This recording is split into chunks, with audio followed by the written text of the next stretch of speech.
The name still remains Audition Kechri Kwame, or being Kechri for short. If today is your first time coming across this channel, please do well to subscribe, like, leave your comment down below, press the notification icon for any new update.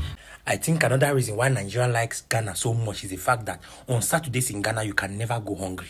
But in Nigeria, you go hungry. Because Saturdays in Ghana is mainly for funerals. So whether you have money, you don't have money, you have somewhere to go and eat. But in Nigeria, hunger will beat you. If I'm in Ghana now by now, I have 3 funerals to attend. 3 funerals. And that will cover my whole week. I don't have to cook. But look at me. I'm still at home on Saturday in Nigeria. I'm still at home on Saturday in Nigeria by this time. Meanwhile, in Ghana, by this time, I know I should be in my 3rd location. You see why I don't like living in Nigeria? You see why I don't like living in Nigeria? I think I have to come back to Ghana quick. Because in Ghana, Saturdays, especially Saturdays like this, is free food, free drink, free refreshment. But in Nigeria here, we are indoors. Now you know why Nigerians like living in Ghana, especially somebody like they spit on my face, so they block our way, so yo yo yo yo yo. Yeah, me na shira, na shiro. Me say what jema mia, me say me jema oh. Is Ghana poor? Is it really? Whenever I tell my friends from America, from Europe and everything like that, that I live here in Accra, Ghana, they all are shocked. They're like, but isn't it poor? Isn't it super underdeveloped? Aren't there just mud huts everywhere? And this is one very, very good example to show you don't always believe everything you see in the media. This is just one of the many amazing spots that you can come. I don't live here, I just pay, I come and use this pool here, get some lens in, get the sun. You can see there are tons of people out and about. There's waiters and waitresses that actually come on rollerblades. It is something out of a movie, but Ghana is a movie. And that is why I choose Ghana. That is why I choose Africa. Africa is the next superpower. Share this around if you agree with me and you believe that the future is Africa and the future is now. I moved from Washington, D.C. to Ghana 2 years ago. Spend the day with me. I started the day off at Tiba. I got their slow-cooked lamb and coconut rice. It was really good. Tiba is actually top 3 favorite restaurants here in Accra. I was still hungry after this, so I took an Uber to Bistro to get more food. Damn, little lady. You sure can't put it away. Honestly, I could have stayed at Tiba and gotten more food, but it was starting to get busy. I didn't want to get more food there. I was just like, okay, let me just go to Bistro. Bistro is always going to hit, so I went there.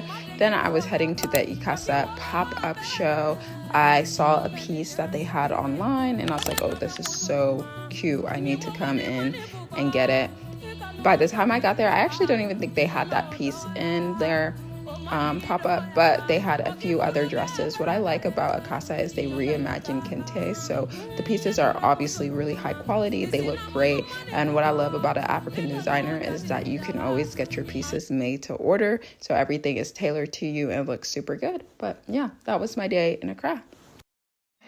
3 things living in Ghana will teach you. Patience. Hey! Tell me why you will not learn how to be patient if you have to queue to buy wachi, you have to queue to pick trotro, you have to queue to buy water, you have to queue and be patient till it gets to your turn here in Ghana. If you live in Ghana for 3 years and you are not patient enough, I'm sure you'll go to hell, because heaven, a bebo. Number 2, you will learn to be a magician. Because tell me why and how your salary could be, let's say 2,000 Ghana cedis. And when you check what you've spent at the end of the month, you've spent 5,000 cedis. Are you not a magician? You have to learn to be a magician to live in Ghana. Number 3, you will learn to be humble.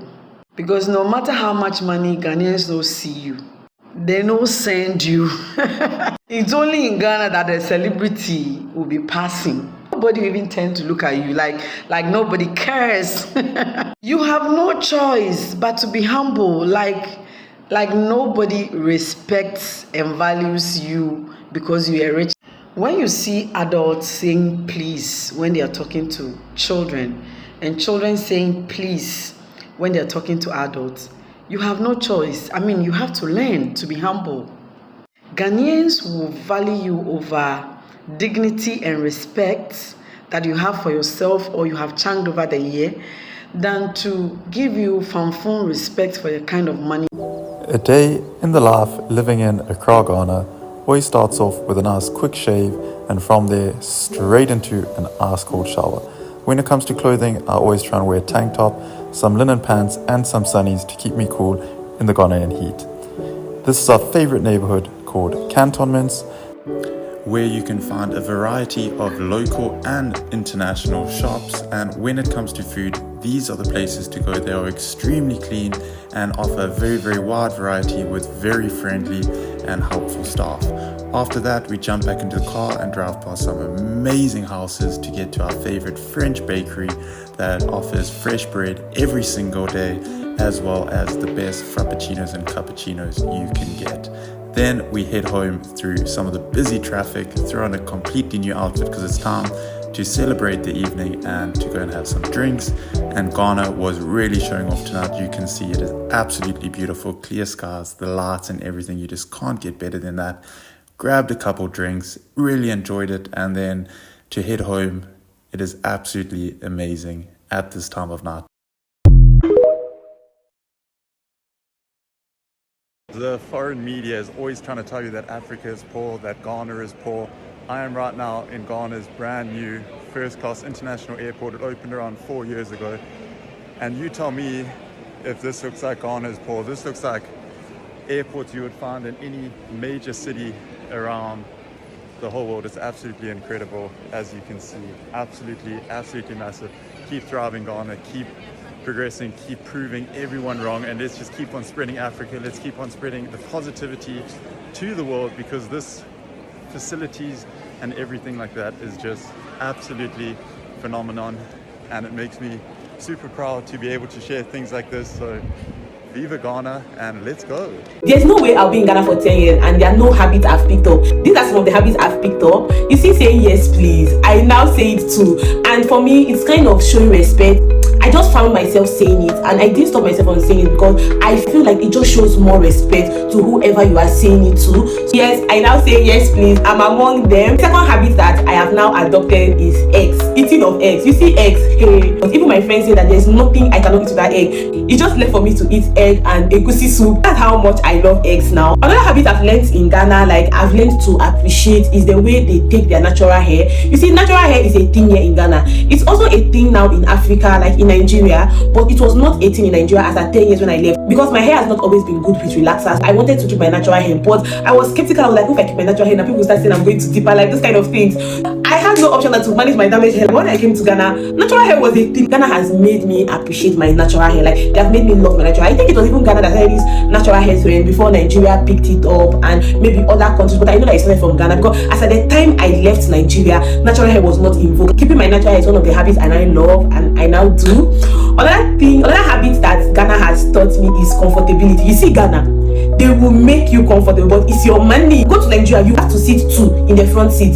In the bus in Nigeria, you will have to sit 6, 7 in a row. But you see, Ghana, 5, 4, even their mates, they call it mates, but in Nigeria we call it conductor. Even the conductor will have a seat. But you see, Nigeria, hey, they will pack you like sardines. Why transport is more expensive in Ghana than Nigeria? Because you see, Nigeria, they will force you like sardines inside the bus or chocho, like we call it in Ghana. That habit I've learned in Ghana is how to appreciate my natural spices a lot. When I came to Ghana, I knew cloves, I knew anise, I knew what again, I knew cinnamon, like all these natural spices. I haven't forgotten most of them, but I learned to appreciate natural spices when I came to Ghana. I see Ghana, they appreciate their natural, but there's even what spices they call nkite. That spice is if you use it for your jollof rice. Ghana has 3 types of onions. They have shallots, they have the red onions, they have one other type of onions I've forgotten. But you see, Ghana made me to appreciate spices a lot. Another habit I've adopted is not charging my gadgets always. I feel relaxed because in Ghana there's always light.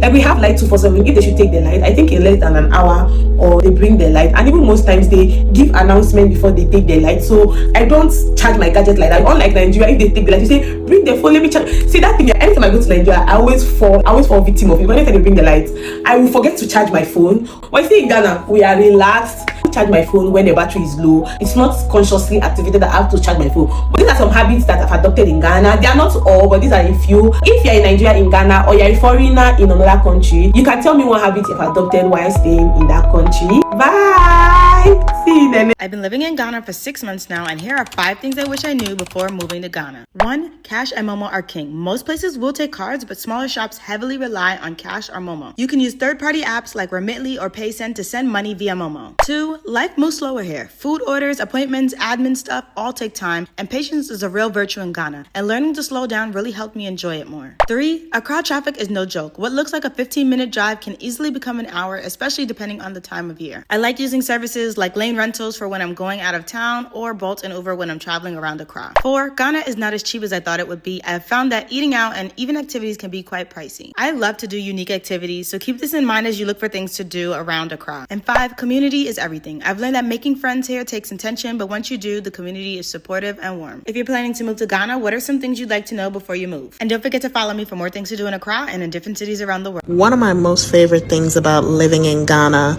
is the fact that I can send my children on little errands around to the corner shops and not have to worry about anything happening to them. I wouldn't dare do this in the United States. I wouldn't even dare let them out of my sight for 2 seconds. But when we are in Ghana, especially now that we live here, I love sending them on little errands, like to go pick up water from the local shop, or if they want a snack, I just kind of give them some money and send them on their way. I know that some people think Ghana, Africa as a whole, is not safe, but that's just not true. All right, this is a great question, and I think I've addressed it on other platforms, but not here. Why would I, a Nigerian, choose to retire in Ghana as opposed to Nigeria? And the answer is really simple. When I was thinking about coming back to the motherland, to Africa, it was going to be somewhere in West Africa anyway, and Nigeria was on the list for sure, but when I came to Ghana, I felt like my spirit was more aligned with Ghana. I truly enjoyed the tranquility, the peace, and the quietness, okay?